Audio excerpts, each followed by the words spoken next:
Kasi pag hindi tayo nag-grow, edi namatay na tayo. After the Parang announcement. sinasabi ko, single po talaga ako ngayon. Umiingay na naman ang pangalan ni Gerald Anderson matapos mag-viral ang isang clip kung saan narinig siyang nagsabi ng, "Kasi kung hindi tayo nag-grow, edi namatay na tayo." Sa unang tingin ay tila isang pangkaraniwang life reflection lang, pero hindi ito basta pinalampas ng mga netizens.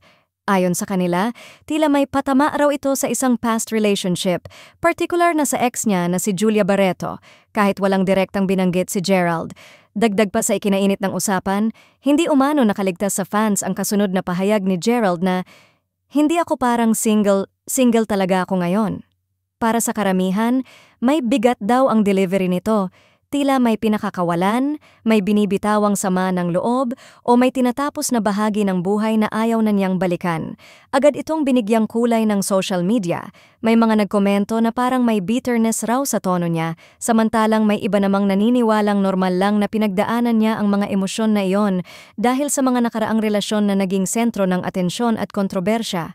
Sa kabila ng matitinding interpretasyon online, kapansin-pansin din na hindi direkta si Gerald sa kahit anong pangalan. Wala siyang tinukoy, wala siyang sinisi, at wala siyang binanggit na kahit anong detalye.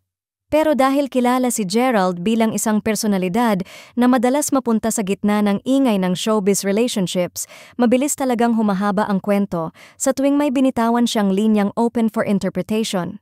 Habang tumitindi ang usapan, nananatiling tahimik ang kampo ni Julia at walang kumpirmasyon o reaksyon mula sa kanya o sa mga taong malapit sa kanya. Dahil dito, mas lalong lumalakas ang haka-haka na baka ang statement ni Gerald ay personal reflection lang at hindi naman para sa kahit sino. Pero sa mata ng fans, sapat na ang isang cryptic line para mapuno ng intriga ang buong social media feed. Sa ngayon, nananatiling palaisipan kung simpleng sagot lang iyon ni Gerald tungkol sa personal growth o may mas malalim na pinanggagalingan. Isang bagay lang ang masong linya mula sa aktor at isang pirasong pahayag tungkol sa pagiging single ay sapat para magliyab ang buong showbiz rumor mill.